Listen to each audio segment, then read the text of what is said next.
Hallelujah, praise the Lord. சந்தோஷமாக இருக்கீங்களா?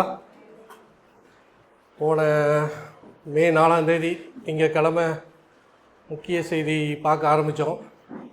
ஒரு வாரமாக முக்கிட்டு இருந்தது இல்லையா? ஒரு வழியாக இன்றைக்கி ஐ திங்க் இப்போ பதவி ஏற்கிறாருன்னு நினைக்கிறேன். கடவுளுக்கு ஸ்தோத்திரம். ஆண்டவருக்கு திட்டங்கள் இருக்குது, அதன்படி நேர்த்தியாக காரியங்களை செய்வார்.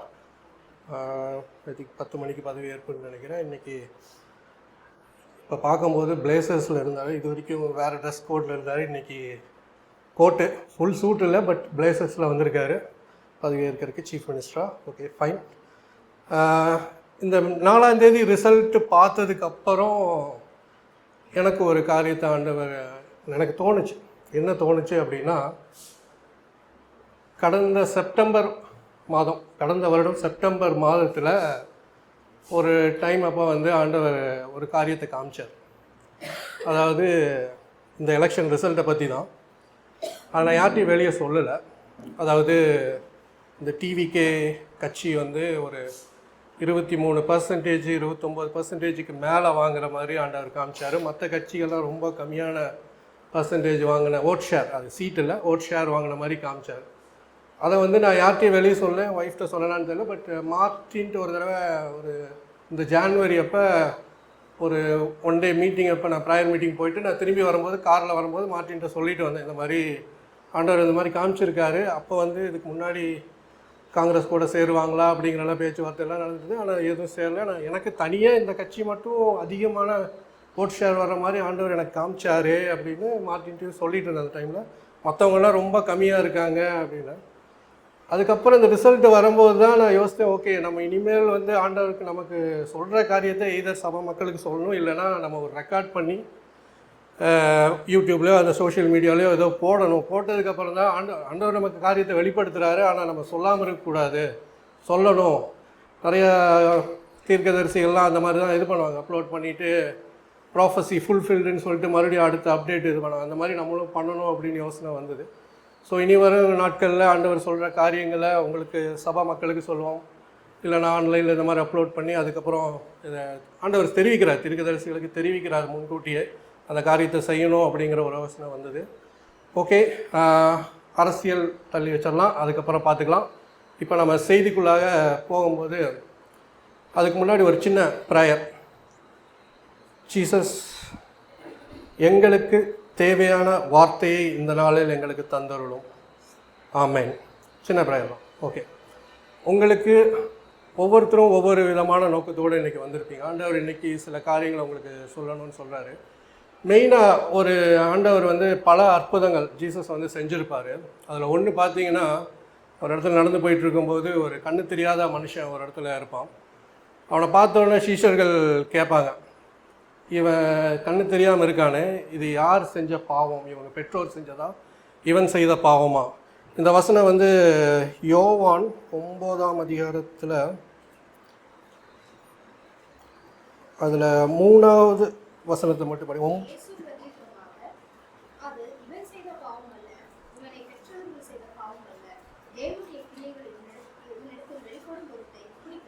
ஆமென்.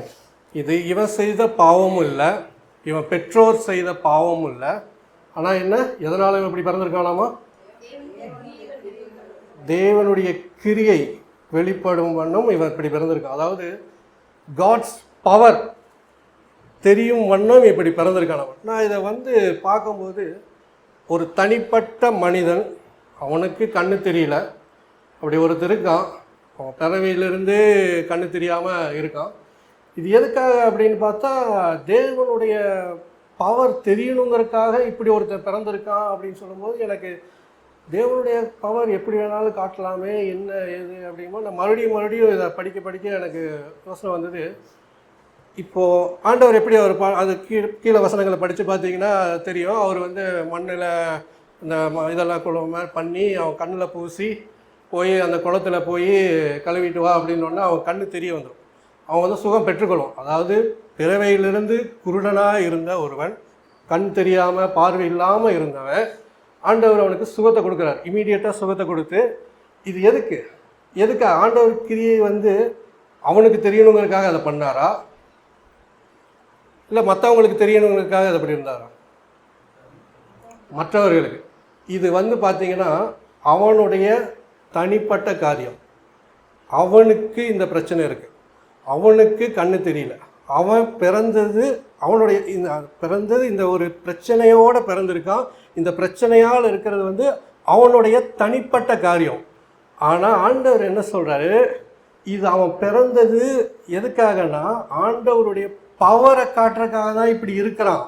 ஒரு மனுஷன் அவன் பிரச்சனையில் இருக்கிறதுக்கு காரணம் அவன் செஞ்ச தவறு இல்லை, அவன் பெற்றோர் செஞ்ச தவறு, எந்த பிரச்சனையும் கிடையாது. நான் என்னோட பவரை காட்டணுங்கிறதுக்காக அவன் அப்படி வந்திருக்கான். நான் இதை பார்க்கும்போது சரி ஓகே, அப்படி அதுக்கு இன்னும் பின்னாடியெல்லாம் படித்து பார்த்தீங்கன்னா சொல்லுவாங்க, மற்றவர்களெல்லாம் பார்த்து சொல்லுவாங்க, இவன் கண்ணு தெரியாமல் பிச்சை எடுத்துகிட்டு இருந்தவன் தானே, இந்த தெருவில் உட்காந்துட்டு இருந்தவன் தானேங்கிற மாதிரி தான் பேசுவாங்க. ஜனங்கள் எல்லாமே அப்படி தான், இவன் கண்ணு தெரியாமலாம் சுற்றிட்டு இருந்தான், இவன் இப்படி இருக்கான் அப்படின்னு கேட்க ஆரம்பித்தாங்க. எப்படி நடந்ததுன்னு கேட்க ஆரம்பித்தாங்க. இதே போல் நம்முடைய வாழ்க்கையிலும் சில நேரங்களில் சில பிரச்சனைகள் இருக்கும்போது, ஒரு பிரச்சனை இது என் தனிப்பட்ட பிரச்சனை, என்னுடைய தனிப்பட்ட இதுன்னு இருந்தாலும் இதை ஆண்டவர் அனுமதித்ததற்கான காரணம் என்னன்னா, உங்கள் மூலமாக அநேகரை மாற்ற போகிறார். ஹல்லேலூயா. இப்போ பார்த்தீங்கன்னா இவன் தனிப்பட்ட பிரச்சனை தான். அந்த ஊர் மக்கள் எல்லாம் கேட்குறாங்க, என்னது எப்படி மாற்றுறாங்க போது அவன் சொல்கிறான், இப்படி ஒருத்தர் வந்தார், ஜீசஸ்னு வந்தார், இவர் எல்லாம் சுகத்தை கொடுத்தாருன்னு சொல்கிறான். நிறைய பேர் இந்த பரிசேயர்களெல்லாம் அது இது பண்ணல, பட் மற்ற ஜனங்கள் எல்லாருமே அது எப்படின்னு கேட்டு இது பண்ணுறாங்க. ஈவன் பார்த்தீங்கன்னா அவன் சின்ன குழந்தைகளாம் இல்லை, சின்ன பையனும் இல்லை, பெரிய ஆள் தான். அவங்க பெற்றோர்கள்ட்ட கேட்கும்போது எப்படி பிறந்ததுலேருந்தே கண்ணு தெரியாமல் தான் இருந்தானா அப்படின்லாம் கேட்கும்போது அவங்க சொல்லுவாங்க, ஆமாம் கண்ணு தெரியாமல் தான் பிறந்தான், எப்படி ஆச்சுங்கும் போது அவன் நல்லா பேசுவான், அவன்கிட்டே கேளுங்க அப்படின்னு சொல்லிடுவாங்க. ஸோ அவன் நல்லா பெரிய ஆளாக இருக்கான், அது வரைக்கும் அவன் கண்ணு தெரியாமல் தான் இருக்கான். எதுக்காக அப்படின்னா அந்த ஜனங்கள், அங்கே இருந்த ஜனங்கள் இவனை பார்த்து இவன் அற்புதம் பெற்றதன் மூலமாக ஆண்டவருடைய பவர் என்னன்னு தெரிஞ்சுக்கிறதுக்காக அப்படின்னா. நான் அப்போ இதை மறுபடியும் வாசிக்கும் போது எப்படி இதுக்காக இதை பண்ணாரா அப்படிங்கும்போது தான் இந்த நாளில் 2026 வருஷத்தில் நம்ம என்ன பண்ணுறோம், இந்த பகுதியை எடுத்து அந்த மனிதனை சொல்லி ஆண்டவருடைய பவரை பற்றி நான் இந்த நாளில் உங்கள்கிட்ட பேசிகிட்டு இருக்கேன். ஸோ இத்தனை வருஷமாக எத்தனை ஊழியக்காரர்கள் இந்த மனுஷனை பற்றி சொல்லி ஆண்டவருடைய பவரை பற்றி எத்தனை கோடி ஜனங்களுக்கு சொல்லியிருப்பாங்க.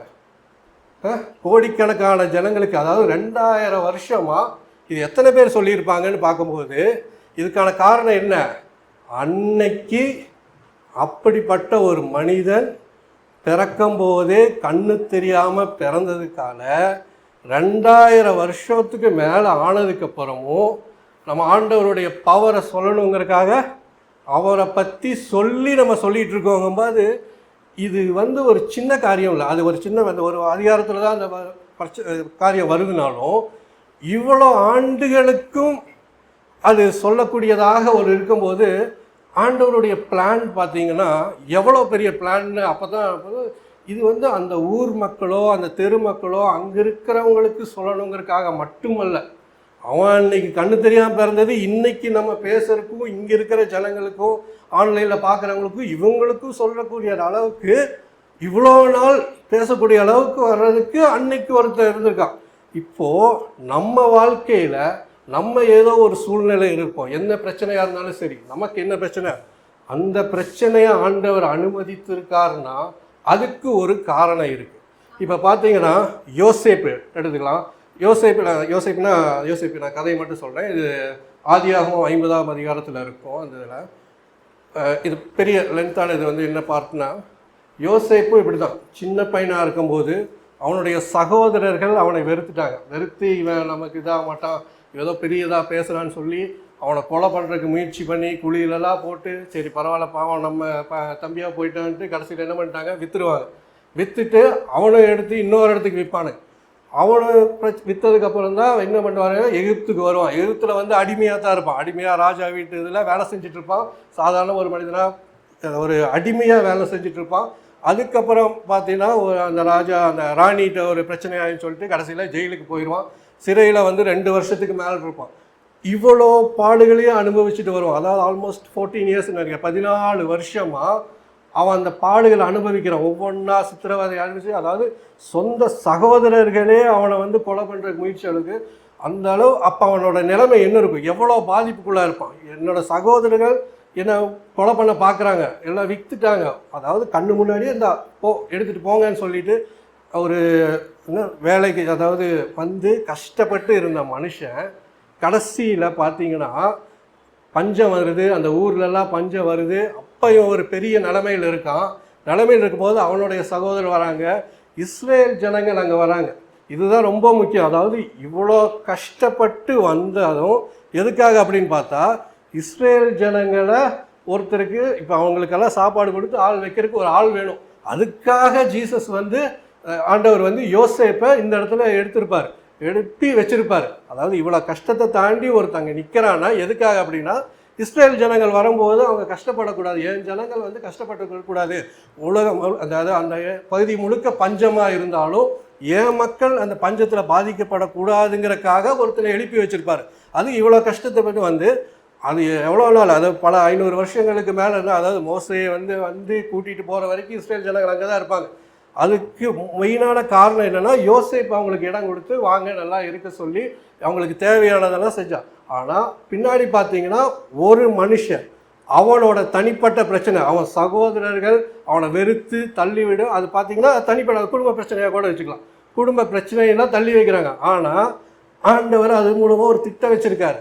இவன் பிரச்சனையா, ஓகே உன் குடும்பத்தில் ஒரு பிரச்சனையா, இந்த பிரச்சனை மூலமாக மற்றவங்க உங்களை பார்த்து இதிலிருந்து நீ எப்படி வரோம், எப்படி வெளியே வரோம், எப்படி எல்லாம் காரியங்களை செய்ய போகிறோன்னு மற்றவங்க பார்க்குற வண்ணம் உங்களை வைத்திருக்க போகிறார். ஹல்லேலூயா. ஒரு கடனில் இருக்குது, ஒரு பிரச்சனையில் இருக்குது, நான் இத்தனை கடனில் இருக்கேன், எப்படி என்ன பண்ணுறதுன்னு தெரியலன்னா ஆண்டவருக்கு நன்றி சொல்லுங்கள். ஆண்டவரே என்னை நீங்கள் பயன்படுத்த போகிறதுக்காக உங்களுக்கு நன்றி. இந்த பிரச்சனை எப்படி தீரணும் அதெல்லாம் அது உங்கள் பிரச்சனையே கிடையாது. நீங்கள் எப்படி நான் அந்த கடன் அடிக்க போகிறேன், இது என்ன பண்ண போகிறேன் அப்படின்னுலாம் நீங்கள் ரொம்ப அதெல்லாம் ஸ்ட்ரெயின் பண்ணிக்க வேண்டாம். ஆண்டவருக்கு நன்றி சொல்லுங்கள். ஆண்டவரே என்னை பயன்படுத்த போகிறதுக்காக நன்றி. இந்த நாளில் இந்த ஒரு இடத்துல இத்தனை கடன் இருக்குது அப்படின்னா சுற்றி இருக்கிறவங்களுக்கு எல்லாத்துக்கும் தெரியும், ஓகே இவங்க கடன் வராங்க, டெய்லி வந்து கடன் வாங்குறதுக்கு வந்துட்டுருக்காங்க, கேட்டு வந்துட்டுருக்காங்க தெரியும். ஆனால் கொஞ்ச நாளில் ஆண்டவர் உங்களை மாற்றும் போது சுற்றி இருக்கிறவங்க எல்லாரும் கேட்பாங்க, இவ்வளோ கடனில் இருந்தையே, இவ்வளோ பிரச்சனைகள் இருந்தையே, இதிலிருந்து நீ எப்படி வெளியே வந்த? அப்போ தான் நம்ம சொல்லுவோம், ஆண்டவரை நான் நன்றி சொன்னேன், அவர் தான் என்னை மாற்றினார் இப்படிங்கிறத சொல்கிறதுக்காகவே உங்களை வைத்திருக்கிறார். நிறைய பேர் இது தெரியாமல் நம்ம ப்ரேயர் மற்ற காரியங்களெல்லாம் பார்த்தீங்கன்னா, இப்போ வீட்டில் ப்ரேயர் பண்ணுறது, தனிப்பட்ட இதில் ப்ரேயர் பண்ணுறதுனாலுமே நான் நல்லா இருக்கணும், என் பிரச்சனையெல்லாம் தீரணும், என் குடும்பம் நல்லா இருக்கணும், இந்த மாதிரி தான் நிறைய பேர் ப்ரேயர் பண்ணுவாங்க. ஈவன் சொந்தக்காரங்களுக்கு கூட ப்ரேயர் பண்ணுறது கிடையாது. அதாவது சிலர் பார்த்தீங்கன்னா, நான் நல்லா இருக்கணும், என் குழந்தை நல்லா இருக்கணும், இல்லை அப்பா அம்மா நல்லா இருக்கணும், என் குடும்பம் நல்லா இருக்கணும், சொந்தக்காரனுக்கு எதுக்கு நான் பண்ணணும், அவன் நல்லா தானே இருக்கான் அப்படின்னு சிலர் சொல்லுவாங்க. இதுக்கு மேலே அவன் என்ன நல்லா இருக்க போகணும், இல்லை போதும் இதுவே போதும் அப்படின்னு சிலர்லாம் சொல்லுவாங்க. அந்த மாதிரி எதுவும் நீங்கள் நினைக்கிறீங்களா இங்கே இருக்கிறவங்க? அப்படிலாம் இல்லாமல் மற்றவர்களுக்காக ஜெபம் பண்ணணும். இப்போ பார்த்தீங்கன்னா ஒரு கடன் இருக்குது அப்படின்னா நம்ம என்ன பண்ணுவோம், நம்ம கடன்லாம் தீரணும்னு ஆண்டவருக்கு ஜெபம் பண்ணுவோம். இல்லை நம்ம குடும்பத்தில் இருக்கிற கடன் வேணும், சரி இந்த மாநிலத்தில் இருக்கிற கடன், இந்த தேசத்தில் இருக்கிற கடனை தீரணும்னு நம்ம என்றைக்காவது ஜெபம் பண்ணியிருக்கோமா? ஏன் நம்ம நல்லா இருந்தால் போதும், மற்றவன் கீழே கேட்டு போகிறான், நமக்கு என்ன, பக்கத்தில் வேணும் எப்படியோ இருந்துட்டு போகிறான், நான் நல்லா இருந்தேன்னா போதும், அப்படி தானே நம்ம ஜெபம்லாம் இருக்குது. ஆனால் ஆண்டவர் வேறு மாதிரி நினைக்கிறார். உங்களை வச்சு பெரிய காரிய திட்டத்தை அவர் ரெடி பண்ணிகிட்டு இருக்காரு. நம்ம என்ன பண்ணுறோம், இல்லை எனக்கு நான் நல்லா இருந்தால் போதுங்க, நான் சந்தோஷமாக இருந்தால் போதும், பக்கத்தில் இருக்கிறான் அவன் எப்படியோ பண்ணிட்டு என்னமோ பண்ணிட்டு போகிறான், அது எனக்கு பிரச்சனை கிடையாது, நான் சந்தோஷமாக இருக்கலாம். அது ஆண்டவர் வந்து நம்மளை நம்பி நமக்குன்னு ஒரு திட்டம் வச்சுருக்காரு. உன்னை வச்சு அத்தனை பேர்த்த நம்ம பக்கம் கூட்டிகிட்டு வரலாம், இல்லை அத்தனை பேர்த்த நான் செழிக்க பண்ணுவேன் அப்படின்னு ஒரு பிளான் வச்சுருந்தா நம்ம வந்து அதுக்கு உடன்படுறதே கிடையாது. நம்ம ப்ரேயரில் கூட மற்றவங்களை சேர்த்திக்கிறது கிடையாது. நம்ம நல்லா இருந்தால் போதுன்னு தான் நினைக்கிற நிறையா ஜனங்கள் இருக்காங்க. இப்போ இன்னொரு இதில் பார்த்தீங்கன்னா, மெயினாக கிறிஸ்தவர்கள் வந்து என்ன பண்ணுவாங்க அப்படின்னா, ஆண்டவர் தெரியாமல் ஒருத்தர் இருக்காங்க, ஒருத்தருக்கு வந்து வியாதி இருக்குது, சுகம் வேணும் அப்படின்னா சுகத்தை கொடுத்து அவருக்கு ஹீல் பண்ணி விடுறது அந்த மாதிரிலாம் கிடையாது. நீங்கள் சர்ச்சுக்கு வாங்க, ரெகுலராக வாருங்க, வந்த உடனே உங்களுக்கு வந்து ப்ரேயர்லாம் நாங்கள் பண்ணுவோம், பண்ணி கரெக்டாக பைபிள் வாசிங்க, அதெல்லாம் பண்ணுங்கள், ஒவ்வொரு மீட்டிங்க்கும் நீங்கள் வாங்க, ரெகுலராக வந்தால் தான் உங்களுக்கு சுகம் கிடைக்கும் அப்படின்னு இப்போ ஆண்டவர் சொல்லியிருக்காரா? ரெகுலராக நீங்கள் பண்ணணும், இதெல்லாம் பண்ணணும், இதெல்லாம் பண்ணால் தான் உங்களுக்கு சுகம்னு சொன்னாரா? நீங்கள் போய் சுகத்தை கொடுக்க வேண்டியது தானே? ஆண்டவர் தொட்டு சுகத்தை கொடுங்கன்னு தானே சொல்லியிருக்காரு. நீங்கள் சர்ச்சுக்கு வந்தால் தான் சுகம் கொடுக்குறேன்னு சொல்லியிருக்காரா?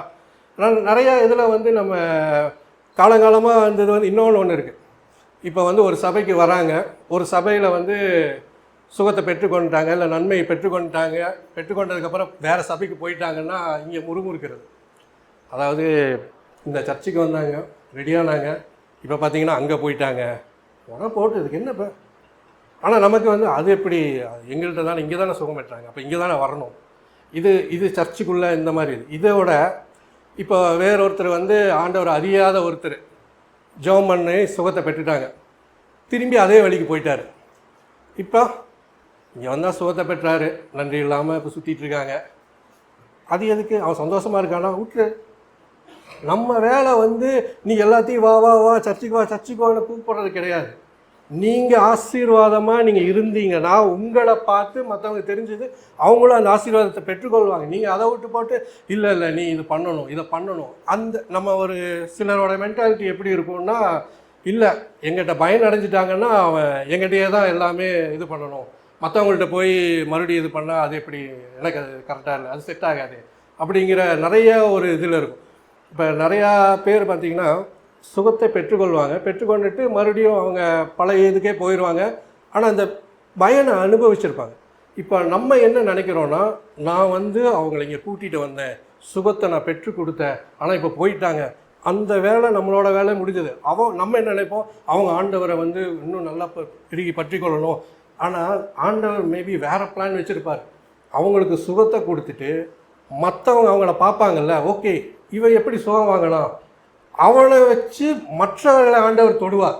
ஆனால் நம்ம என்ன நினைப்போம், இல்லை இவனை நம்ம சபைக்கு வரமாட்டேங்கிறாங்க, இவங்க நம்ம வரமாட்டேங்கிறாங்கன்னு நம்மளோட வந்து நம்ம ரொம்ப நேரோவாக நம்ம திமிக்கணும். இந்த மனிதன் என்கிட்டருந்து நன்மையை பெற்றுக்கொண்டு எங்கிட்ட திரும்பி வரமாட்டேங்கிறான். இல்லை, அந்த மனிதனை மற்றவர்கள் பார்த்து அவன் எப்படி நல்லதானோ, எப்படி சுகமானான்னு பார்த்து அவங்க வருவாங்க, இல்லை அவங்க ஆண்டவரை ஏற்றுக்கொள்வாங்க. ஓகே, இவர் இப்படி ஒரு நன்மையை பெற்றுக்கொண்டாங்கன்னா அப்போ நம்மளும் அந்த நன்மையை பெற்றுக்கொள்ளலாமே அப்படின்னு நினைப்பாங்க. ஆனால் நம்ம என்ன பார்ப்போம், இல்லை இவர் வரலையே, இவர் நான் இதை பண்ணேன், அதில் மற்ற மக்கள் எல்லாம் நம்ம விட்டுருவோம், அதை பற்றி நம்ம கேரே பண்ணிக்க மாட்டோம். ஆனால் எனக்கு ஏன்னா நான் இவனை கூட்டிகிட்டு வந்தோம், இவர் போயிட்டாங்க, இல்லை நான் இவருக்கு சோதனை கொடுத்தேன், இவர் போயிட்டாங்க, அந்த மாதிரி நிலைமை இல்லாமல் ஆண்டவர் வந்து ஒரு பெரிய பிக்சர், ப்ராடர் பிக்சர் வச்சுருக்கார். நம்ம வந்து ரொம்ப நேரமாக இதே மாதிரி தான் அந்த கண்ணு தெரியாத ஒரு மனுஷன், அது அவனோட தனிப்பட்ட பிரச்சனை தான், அவனுக்கான பிரச்சனை தான். மற்றவர்களுக்கு கண்ணு தெரியாமல் இருக்கிறதுனால மற்றவங்களுக்கு என்ன பிரச்சனையா இல்லை, அது அவனோட பிரச்சனை. ஆனால் அந்த பிரச்சனையை வச்சு மற்றவர்களுக்கு எல்லாத்துக்கும் வர மாதிரி, அதாவது எல்லாத்துக்கும் ஆண்டவருடைய வல்லமை என்னன்னு காட்டுறதுக்காக அப்படி வச்சுருக்கார். அதே தான் யோசேப்பு பார்த்தீங்கன்னா அவ்வளோ நாள் கஷ்டப்பட்டு, அது தனிப்பட்ட அவன் ஒரு மனுஷனுடையோ அது தனிப்பட்ட அந்த குடும்பத்தோடைய பிரச்சனை தான். ஆனால் அதை கொண்டு இஸ்ரவேல் ஜனங்கள் அனைத்தையும் காத்து, ஈவன் அவர் சகோதரர்கள் எல்லாத்தையும் காத்த சகோதரர் வழியாக வரதான் யூத கோத்திரமே வருது. அவங்களெல்லாம் காப்பாற்றணுன்னா இங்கே யோசேப்பு அங்கே இருக்கணும், இருந்தால் தான் யூதா கோத்திரத்தில் யூதாவை காப்பாற்ற முடியும். எல்லாரும் அதுக்கப்புறம் தான் ஜீசஸ் அந்த வழியாக திறந்து வராரு. அப்படின்னா இதுக்கு வேறு பெரிய பிளான் ஆண்டவர் வச்சுருக்காரு.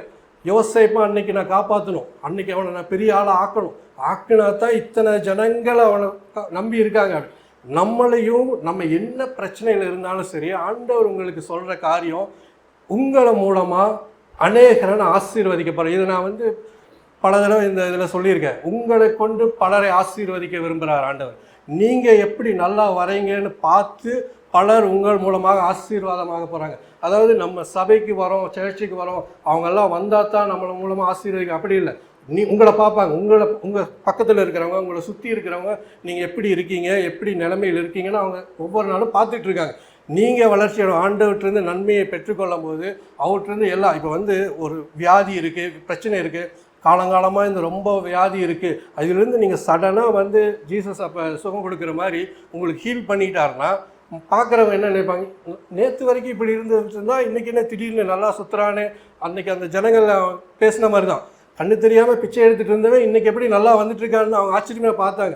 அவங்க எப்படி நடந்தது என்னென்னு கேட்கும்போது இந்த மாதிரி ஜீசஸ் ஒருத்தர் பண்ணார் அப்படின்னு அவங்க சொல்லும் போது, அதே மாதிரி தான் உங்களுக்கு ஒரு காரியம் நடக்கும், அப்படி இந்த ஒரு பிரச்சனையில் இருக்கோன்னு சொல்லி வருத்தப்பட்டு கஷ்டப்பட்டு கொண்டு இல்லாமல் ஆண்டவருக்கு நீங்கள் நன்றி சொல்ல ஆரம்பிங்க. எதுக்கு நன்றி?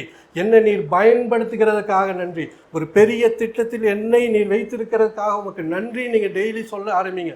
நீங்கள் உங்களுக்காகவே எனக்கு நல்லா இருக்கணும், நான் நல்லா இருக்கணும் மட்டும் இல்லாமல் என் மூலமாக பலர் ஆசீர்வதிக்கப்படணும், என் மூலமாக பலர் மாறிவிடணும் அப்படின்னு நீங்கள் ஜெபம் பண்ணுங்கள். அப்போ தான் என்னென்னா, இப்போ வந்து நீங்கள் நல்லா இருக்கிறீங்க, இப்போ உங்கள் கடன் மற்ற பிரச்சனைகள்லேருந்து நீங்கள் விடுதலை பெறீங்க அப்படின்னா உங்கள் பார்த்து பக்கத்தில் இருக்கிறவங்களும் அதை கேட்டு எப்படின்னு தெரிஞ்ச போது அவங்களும் அதிலிருந்து வெளியே வருவாங்க.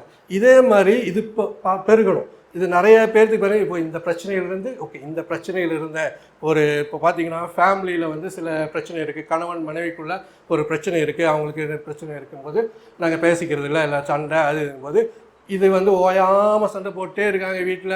பார்த்துட்டு இருந்து பக்கத்து வீட்டிலலாம் இது பண்ணிருக்காங்க. திடீர்னு பார்த்தா கொஞ்ச நாள்லேருந்து ரொம்ப சமாதானமாகவும் இருக்காங்க, நல்லா இருக்காங்க, சந்தோஷமாக இருக்காங்க போது எப்படி மாறினீங்க? இத்தனை நாள் அடிச்சுட்டு கிடந்தீங்களே, இப்போ எப்படி மாறினீங்கன்னு கேட்பாங்களா இல்லையா? அப்போது அவங்க வீட்டில் எதுவும் பிரச்சனை இருந்ததுன்னா அந்த வீட்டில் அப்படி பிரச்சனை பண்ணிகிட்டு இருந்தாங்க, திடீர்னு பார்த்தா மாறிட்டாங்க. அந்த வீட்டில் இவ்வளோ கடனோடு இருந்தாங்க, கஷ்டத்தில் இருந்தாங்க, இன்றைக்கி பார்த்தா பெரியதாக மாறிட்டாங்க அப்படின்னு அவங்களும் என்ன இதுக்கான ரீசன் என்ன எப்படி நீங்கள் மாறுனீங்க அப்படின்னு அவங்க கேட்கும்போது நீங்கள் சொல்லலாம், இப்போ இந்த மாதிரி தான் நான் பண்ணேன், இதே மாதிரி நான் நன்றி சொன்னேன். நீங்கள் வந்துட்டு உடனே எனக்கு நீங்கள் சர்ச்சைக்கு வாங்க, அதுக்கப்புறம் நீங்கள் சரியாகலாம் சொல்ல தேவையில்லை. நீங்கள் என்ன பண்ண? நன்றி செலுத்தினேன், ஆண்டவருக்கு நன்றி சொன்னேன், இப்போ தான் நான் மாறிட்டேன், அவ்வளோதான். இதுதான் சிம்பிள். காஸ்பல் வந்து ரொம்ப சிம்பிள். உங்களோட எக்ஸ்பீரியன்ஸை நீங்கள் சொன்னீங்கன்னா போதும். அதன் மூலமாக நம்ம நிறைய நேரங்களில் நம்ம என்ன நினச்சிக்கிறோம், நம்ம போய் மக்களை பிடிச்சி கூட்டிகிட்டு வரணும், அப்போ தான் ஆண்டவர் இடத்துல வரணும், சர்ச்சில் வந்து நிறைய பேர் வருவாங்க, சபை மக்கள் வருவாங்கன்னா நம்ம போய் எங்கெங்கெல்லாம் போய் பார்க்க முடியுதோ எல்லாத்தையும் அதெல்லாம் இல்லை. நீங்கள் எவ்வளோ செழிப்பாக இருக்கீங்களோ, எவ்வளோ நல்லா இருக்கீங்களோ, உங்களை பார்த்தே எல்லாருமே வருவாங்க. இவன் ஏன் எப்படி செழிப்பாக இருக்கான், இந்த பொண்ணு இல்லை இந்த பையன் எப்படி இவ்வளோ செழிப்பாக இருக்காங்கன்னு பார்த்து ஊரில் பார்க்குறவங்க எல்லாருமே எப்படி அப்படிங்கும்போது, ஏன்னா இதுக்கு முன்னாடி உள்ள நிலைமையை அவங்க பார்த்துருக்காங்க. இப்போ இந்த நிலைமைக்கு வர்றதுக்கான காரணம் என்னன்னு தெரிஞ்சாவே அவங்களும் அதை பின்பற்ற தான் நினைப்பாங்க. இப்போ வந்து நிறையா பேர் பார்த்திங்கன்னா ஒரு சின்ன கடை வச்சு ஒரு சின்ன ஒரு தள்ளுவண்டி கடை மாதிரி சில எல்லாம் பார்த்துருப்பீங்க. காலம் போக போக பார்த்திங்கன்னா அவங்க வளர்ச்சி தெரிஞ்சிட்டே இருக்கும். திடீர்னு தள்ளுவண்டி கண்டி வச்சுருப்பாங்க, அதுக்கப்புறம் ஒரு இடத்த வாங்குவாங்க, கடை போடுவாங்க, அதுக்கப்புறம் மேலே ஏறுவாங்க, பார்த்தா பெரிய இன்னும் அதுக்கப்புறம் பல பிரான்ச்சஸ் எல்லாம் வைக்கிற மாதிரி எல்லாம் போயிட்டுருப்பாங்க. இந்த வளர்ச்சியை நம்ம பார்க்க நமக்கு நல்லாவே தெரியும், இப்படி வளர்ந்துட்டுருக்கான் அப்படிங்கும்போது நல்லாவே தெரியும். அவர்கிட்ட கேட்போம், எப்படியெல்லாம் இந்த மாதிரி பிளான் எல்லாம் பண்ணீங்க, எப்படி இந்த ஒரு சின்ன கடையில் இருந்தீங்க, இவ்வளோ தூரம் வளர்ந்துருக்கீங்களே, அதுக்கு என்ன அதனால கேட்போம். நிறைய பேர் அந்த மாதிரி பண்ணுவாங்க. உடனே வந்து இப்போ இந்த ரேஸ் கோர்ஸ் சைட்லலாம் போனீங்கன்னா இந்த ப்ரௌனி கேக்கெல்லாம் விற்றுட்டு இருந்தாங்க. அதாவது ஒரு இடத்துல விற்றுட்டு இருந்தாங்க. திடீர்னு ஒரு 2 வாரம் கழித்து போனால் அதே ஒரு 10-15 பேர் அதை சுற்றி விற்றுட்ருக்காங்க அதே ப்ரௌனி. ஏன்னா அங்கே டெவலப் ஆன மாதிரி அவங்க நல்லா இதாகணுன்னு உடனே சுற்றியும் ப்ரௌனி விற்க ஆரம்பிச்சிட்டாங்க. ஏன்? அதான் அவங்க நல்லா இருக்காங்க, அதே மாதிரி நம்மளும் பண்ணுவோம், நம்மளும் இது பண்ணலாம் அப்படிங்கிற மாதிரி பார்த்து பண்ணுவாங்க. இப்போது நீங்கள் வந்து ஆண்டவருக்கு நன்றி சொல்லி உங்கள் பிரச்சனைகள்லாம் விடுதலை அடைஞ்சு வரீங்க போது உங்களை பார்த்து நிறைய பேர் மாறும். அவன் பேச மாட்டான், பிரச்சனைகள்லேருந்து வெளியே வந்துட்டாங்க, ஸோ நம்மளும் அதுலேருந்து வரலாம் அப்படிங்கிறதா ஒரு இது. இப்போ பார்த்தீங்கன்னா தானியேலும் அதே மாதிரி தான். தானியேல் வந்து கூட்டிகிட்டு வருவாங்க, சிறை பிடிச்சு கூட்டிகிட்டு அந்த இங்கே மக்களை வந்து மாற்றி கூட்டிகிட்டு வருவாங்க.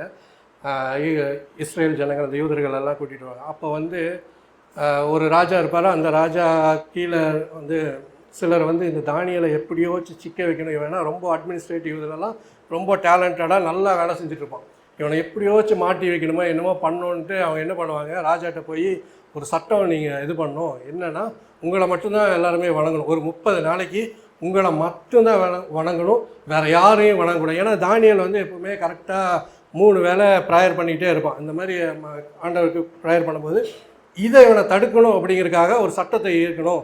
அதாவது இந்த சட்டத்தில் வந்து மீறி இருக்கிறவங்கள சிங்க கெபிக்குள்ளே போடணும், அவங்கள கொலை சிங்கம் சாப்பிட்றதுக்கு இது பண்ணிடணும் அப்படிங்கிற மாதிரி இவன் சட்டத்தை ராஜா போட்டுருவார். ராஜா போட்டதுக்கப்புறம் பார்த்தா இவன் வந்து பார்ப்பானுங்க என்ன பண்ணுறான் அப்படின்னு பார்த்தா இவன் ஜன்னல்லாம் திறந்து வச்சுட்டு 3 வேளை கரெக்டாக எப்போ ப்ரேயர் பண்ணுவானோ அதே மாதிரி ப்ரேயர் பண்ண இருக்கும். உடனே இவனுக்கு கோவம் வந்துடும், இந்த மாதிரி ஆண்டவரை சரி ராஜா ஒரு சட்டம் போட்டிருக்காரு, அதை மதிக்காமல் இவன் ஆண்டவருக்கு ப்ரேயர் பண்ணிகிட்ருக்கானேன்ட்டு வந்து சொல்லிடுவானு, இந்த மாதிரி உங்கள் சட்டத்தை மதிக்காமல் ஒருத்தன் பண்ணிகிட்ருக்கான் தானியலை, அவனை வந்து நீங்கள் இப்போ சிங்கக்கதில் போடணும். ராஜாவும் எப்படி வச்சு தடுக்கலான்னு பார்ப்பாரு. கடைசியில் இவனுக்கு ரொம்ப இது பண்ணுவானு, கடைசியில் இது பண்ணிடுவார். என்ன சரி அவன் வந்து நம்மளை இது பண்ணல, சரி அவனை போய் சிங்கக்கவியில் போட்டுடலாம் அப்படின்ட்டு சிங்கக்கவியில் போடுவாங்க. போட்டதுக்கப்புறம் உள்ளே இருப்பான். ஒரு நாள் அதாவது நைட்டு முடிச்சு அதுக்கடுத்து ராஜாவுக்கும் சரியான தூக்கம் இருக்காது. கடைசியில் காலையில் வந்து பார்ப்பார். காலையில் வந்து கேட்பார், அதாவது ஜீவனுள்ள தேவனை நீ இது பண்ணியே கும்பிட்டு இருந்தியே, அவர் உன்னை காப்பாற்றினாரா அப்படின்னு கேட்பான். அதுக்கு அவன் உள்ளே இருந்து அவன் பதில் சொல்லுவான், ஆமாம் காப்பாற்றிட்டாருங்கிற மாதிரி ஏஞ்சல்ஸ் எல்லாம் வந்து என்னை சிங்கத்தோட வாயை கட்டி போட்டுட்டாங்க, நான் தான் உங்களுக்கு விரோதமாகவும் எதுவும் பண்ணல, ஆண்டவருக்கு விரோதமாகவும் எதுவும் பண்ணல, அதனால் என்னை காப்பாற்றிட்டாங்க அப்படின்னு சொல்லி அவனுக்கு ராஜாவுக்கு வந்து ஒரு ஆச்சரியம், என்னடா ஒரு நாள் விட்டோம், அப்போ அந்த கல்லெல்லாம் தள்ளியெல்லாம் போட்டு அவனை வெளியே கூட்டிகிட்டு வாங்க அப்படின்னாலும் வெளியே கூட்டிகிட்டு வந்ததுக்கப்புறம் ஒரு கட்டளை இடுவார். அப்புறம் அதாவது இந்த என்னை மட்டும்தான் எல்லாரும் ஆராதிக்கணும் ப்ரேயர் பண்ணணும்னு சொன்னேன் எழுதின கட்டளையிட்ட அதே ராஜா என்ன போடுவார்னா, இனிமேல் தானியேல் யாரை வணங்குறானோ அந்த தேவன் தான் உண்மையான தேவன், அவரைத்தான் எல்லாரும் வணங்கணும்னு ஒரு கட்டளை போடுவார். ஸோ இதாவது அந்த வேற ஒரு ஊர்லேருந்து இவனை அந்த இடத்துக்கு கூட்டிகிட்டு வந்து வேலை செய்ய வச்சு இவனை இங்கே கொண்டு வந்ததுக்கு காரணம் என்ன அப்படின்னா, இங்கே இருக்கிற தேசத்தின் மக்கள் யார் ஆண்டவருடைய வல்லமை ஆண்டவருடைய கிரியை என்னன்னு தெரியணுங்கிறக்காகத்தான் தானியேலை இங்கே கொண்டு வந்து வச்சுருப்பார். வச்சு இந்த மாதிரி வரும்போது நம்மளையும் அதே மாதிரி தான், நமக்கு ஒரு பிரச்சனை இன்னும் இருக்குது, ஐயோ இந்த பிரச்சனை காலங்காலமாக இருக்குது, இல்லை ரொம்ப நாளாக இருக்குது, என்னால் முடியல, இந்த வியாதியிலிருந்து என்னால் வெளியே வர முடியல, இந்த மூட்டு வலி மற்ற தலைவலி இந்த மாதிரி பிரச்சனைகளாக இருந்தாலும் சரி, இதுலேருந்து என்னால் வெளியே வர முடியலையே, இல்லை சண்டைகள் சச்சரவு இன்னும் வேலை வாய்ப்பு இல்லை, இந்த மாதிரி ஒரு பிரச்சனை இருக்கே அப்படின்னு நீங்கள் கஷ்டப்பட்டிருந்தாலும் இன்றைக்கி நான் ஆண்டவர் உங்களுக்கு சொல்லக்கூடிய வார்த்தை, இதை பற்றி நீங்கள் கவலைப்பட வேண்டாம், அவருக்கு நன்றி சொல்லுங்கள். அவர் உங்களை மூலமாக பலரை ஆசீர்வதிக்க போகிறாரு, உங்களை மூலமாக பலருக்கு ஒரு பெரிய செய்தியை சொல்ல போகிறார். அவர் எப்படி வல்லமை உள்ளவர், அவருடைய கிரியை என்னன்னு பலருக்கு காட்டுறதுக்காக உங்களை இன்னைக்கு இந்த பிரச்சனையில் வைத்திருக்கிறாரே தவிர, நீங்களாக போய் என்னோட தப்புனாலேயோ இல்லை என் பெற்றோர் செய்த தவறுனாலேயோ இந்த பிரச்சனை ஆயிடுச்சு, இல்லை நான் ஏதோ ஒன்று பண்ணிட்டேன் அதனால் இந்த வியாதி ஆயிடுச்சு அப்படிங்கிறதெல்லாம் ஒன்றுமே கிடையாது. ஆண்டவருடைய பவர், அவருடைய வல்லமை, அவருடைய கிரியை உங்கள் மூலமாக இந்த உலகத்துக்கு வெளிக்காட்டுவதற்காக மட்டுமே இந்த ஒரு பிரச்சனைக்குள்ளே நீங்கள் இருக்கீங்களே தவிர நீங்களாக போய் இதில் இல்லை, ஆண்டவருடைய திட்டத்தின்படி தான் நீங்கள் இருக்கீங்க. நம்ம என்ன நினச்சிக்கிறோம், நம்மளுடைய சின்ன பிளான், இந்த சின்ன ஒரு இதனால நமக்கு இது அப்படின்னு நினைக்கிறோம். ஆண்டவர் வந்து ஒரு பெரிய திட்டத்தை வச்சு பார்க்குறாரு. அதாவது யோசேப்புங்கும் போது யோசேப்பு அவன் தனிப்பட்ட குடும்ப பிரச்சனை இல்லை, அவர் பெரிய வரலாறு, பெரிய இதுக்கான ஒரு ஜெனரேஷனல் பிளான் வந்து ஆண்டவர் வச்சுருக்காரு யோசேப்பு மூலமாக ஒரு பெரியது. அதே மாதிரி தான் நமக்கு நம்ம குடும்பம் அப்படின்னு நம்ம நினச்சிட்டு இருக்கோம், ஆனால் நம்மளை கொண்டு ஒரு ஜெனரேஷனல் பிளான் ஆண்டவர் வச்சுருக்கார். பல தலைமுறைகள் உங்கள் மூலமாக ஆசீர்வதிக்கும் வண்ணம் உங்களுக்கு ஒரு பிரச்சனை இப்போ இருக்குதுன்னா அது உங்களை வச்சு அது பல மாற்றங்களை கொண்டு வர வல்லவராக இருக்கிறார். இதே மாதிரி தான் இப்போ ஒரு உதாரணத்துக்கு ஒன்று சொல்லி நான் முடிச்சுக்கிறேன். நான் வந்து சின்ன வயதுலேருந்தே பார்த்திங்கன்னா நிறைய பேசும்போது நான் கொஞ்சம் கவனிப்பேன்னா யார் என்ன சொன்னாலும் நான் கேட்டுகிட்டே இருப்பேன். இது ஒரு டைமுக்கு அப்புறம் பார்த்திங்கன்னா காலேஜ் படிக்கும் போதும் சரி, என்னோடய ஆஃபீஸில் இருக்கும்போது பார்த்திங்கன்னா நிறைய பேர் எங்கிட்ட பிரச்சனை வந்து சொல்ல ஆரம்பிப்பாங்க. அவங்களோட தனிப்பட்ட பிரச்சனையாக இருந்தாலும் எது இருந்தாலும் எங்கிட்ட வந்து சொல்லுவாங்க. நான் அமைதியாக கேட்டுகிட்டே இருப்பேன். இந்த கேட்குறனாலேயே என்னமோ தெரியல, நிறைய பேர் அவங்களுக்கு பிரச்சனை, நான் என்ன பாசிட்டிவாக சொல்கிறேன்னா என்ன சொல்கிறேன்னெல்லாம் எனக்கு தெரியல. ஆனால் எங்கள் பிரச்சனைங்கும் போது எங்கிட்ட வந்து சொல்லுவாங்க, இந்த மாதிரி இப்படியெல்லாம் பிரச்சனை ஆயிடுச்சு எல்லாம். இப்போ ரீசெண்டாக ஒரு தடவை கூட ஒருத்தர் வந்து ஆஃபீஸில் வந்து கேட்டார், என்னங்க அவங்க அவ்வளோ புலம்பிகிட்டு இருக்காங்க, நீங்கள் இவ்வளோ அமைதியாக கேட்டுட்ருக்கீங்களே அப்படின்னு கேட்கும்போது தான் எனக்கு ஸ்ட்ரைக் ஆச்சு. நம்ம இவ்வளோ அமைதியாக கேட்டுட்ருக்கோமோ, இது எனக்கு வந்து நார்மலாக எனக்கு ஒரு இயல்பாகவே இருந்தது. இது ஏன் அப்படின்னா திடீர்னு சிந்திச்சு பார்த்தீங்க, நம்ம எப்படி அவர் என்ன எங்கிட்ட வந்து சொன்னவர் என்ன சொன்னார்னா, நீங்கள் இவ்வளோ அமைதியாக கேட்டுட்ருக்கீங்க, அவங்க பிரச்சனையை அவ்வளோ புலம்பிகிட்டு இருக்காங்க, எனக்கெல்லாம் இந்த ஸ்கில்லே கிடையாது, இந்த ஸ்கில்லை நீங்கள் எங்கே கற்றுக்கிட்டீங்க, இந்த மாதிரி ட்ரைனிங் எங்கேயாச்சும் போகணுமா, நானும் இந்த மாதிரி கற்றுக்கணும். ஏன்னா நிறைய பேர் பிரச்சனையை சொன்னால் நமக்கு திரும்பி நம்ம பேசிடுறோம், அந்த பிரச்சனையை நம்ம கேட்குறதே இல்லை. ஆனால் நீங்கள் இவ்வளோ அமைதியாக கேட்டுருக்கீங்களேங்கும் போது நான் யோசித்தேன், இதில் எங்கேயும் நான் இப்போ கற்றுக்கலையே என்னங்கும் போது, என்னோடய வாழ்க்கையில் நான் இப்போ வந்து ஏதோ பிரச்சனை ஏதோ வச்சுன்னா நான் ஜாஸ்தி யார்ட்டையும் ஷேர் பண்ண மாட்டேன். நான் யார்கிட்டையும் நான் சொல்கிறது வந்து என் ஆண்டவர்கிட்ட மட்டும்தான் நான் சொல்லுவேன். ஸோ அவர் வந்து நான் சொல்கிற பிரச்சனையெல்லாம் கேட்டுட்டு எனக்கு வழி நடத்துவார், எனக்கு விடுதலை தருவார், எப்படி நடக்கணும் என்னன்னு சொல்கிறது தான். அது ஒரு பழக்கமாக ஆனனால நான் யார் என்கிட்ட வந்து என்ன பேசினாலும் நான் அமைதியாக கேட்டிருப்பேன். அவங்க என்ன பிரச்சனை எவ்வளோ நேரம் புலம்புனாலும் நான் அமைதியாக கேட்டே இருப்பேன். ஓகே இதுவா நான் மேபி இடையில கொஸ்டின் கேட்பேன். ஓகே இப்படி ஆயிடுச்சான்னு அவங்களுக்கு நான் இது பண்ணி பேசுனே தவிர நான் போய் இல்லை நீங்கள் அப்படி பண்ணிக்கலாம் இப்படி பண்ணிக்கலாம்னு எதாவது சொல்ல மாட்டேன். அவங்க சொல்கிறத நான் கேட்டுகிட்டே இருப்பேன். அவங்களுக்கு வந்து மேபி யார்கிட்ட சொல்கிறது என்னென்னு தெரியாமல் ஒருத்தர் வந்து சொல்கிறாங்களா என்னென்னு தெரியல, இந்த மாதிரி இருக்கும். ஸோ இப்போ தான் இதை வந்து எனக்கு புரிஞ்சது. ஓகே ஆண்டவர்கிட்ட நம்ம சொல்கிறோம், அவரு நமக்கு பண்ணுறாரு, ஆனால் இதை கிடைக்காம எத்தனையோ பேர் இருக்காங்க இந்த உலகத்தில். அப்படிங்கும்போது இப்போ அந்த ஒன்று கொரிந்தியர் ஒரு இதை மட்டும் படிச்சுட்டு முடிச்சுக்கலாம்.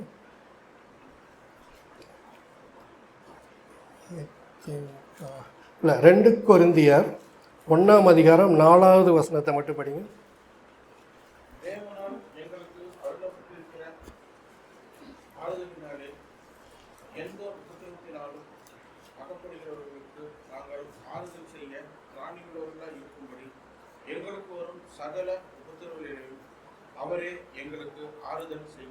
ஆமென்.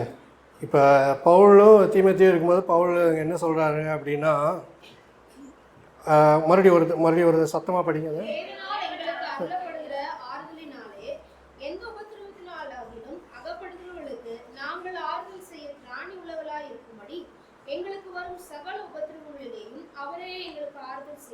ஆமென்.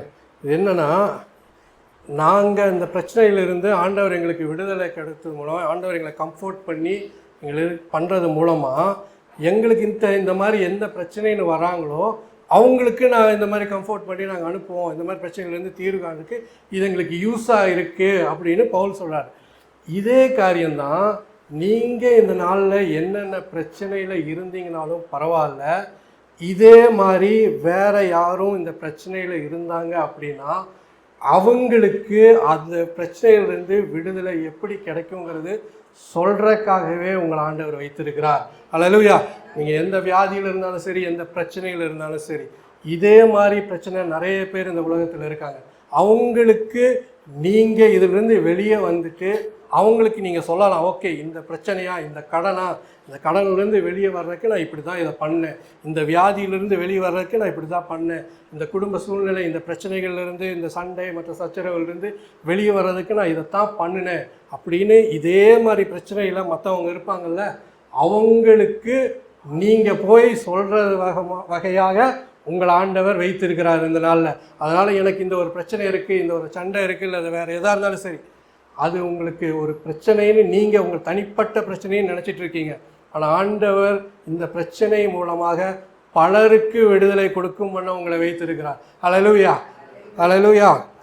ஓகே, இதோட நான் முடித்துக்கொள்கிறேன். ஆண்டவர் என்ன சொல்கிறாரு இந்த இதில் சேனலில் லைவில் இருக்க மற்ற கலந்து கொள்ளாலும் சரி, இங்கே சபையில் இருக்கிறவங்களுக்கும் ஒன்றே ஒன்று தான், உங்களுக்கு எப்படிப்பட்ட பிரச்சனையாக இருந்தாலும் சரி அதிலிருந்து ஆண்டவர் விடுதலை தர வல்லவராக இருக்கிறார். ஏன்னா அன்னைக்கு அந்த குருடன், கண்ணு தெரியாத ஒரு மனுஷன் பிறவியிலிருந்து இருந்தவனுக்கு உடனே ஆண்டவர் சுகத்தை கொடுத்தார்.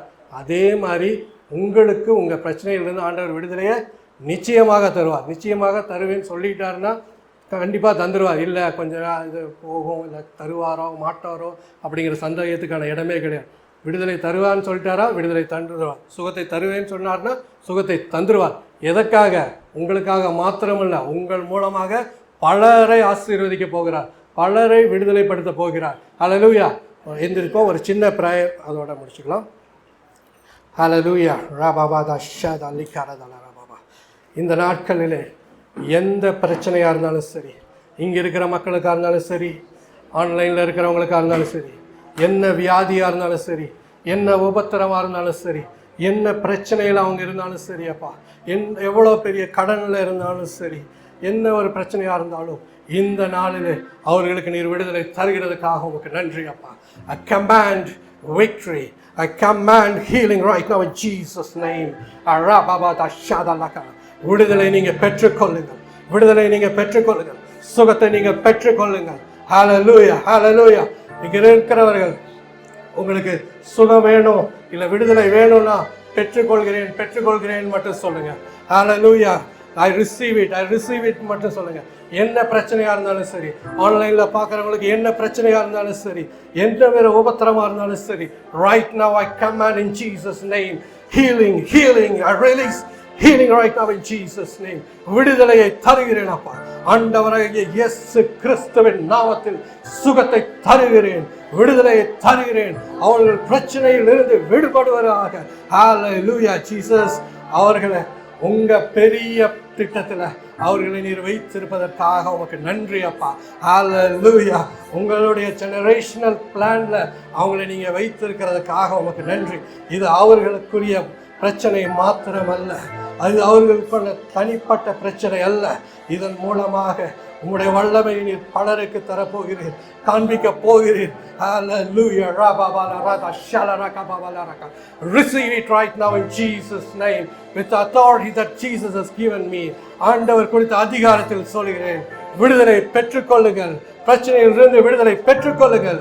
பலவீனங்கள் சுகவீனங்களிலிருந்து விடுதலை பெற்றுக்கொள்ளுங்கள். Heal right now in Jesus name. Hallelujah.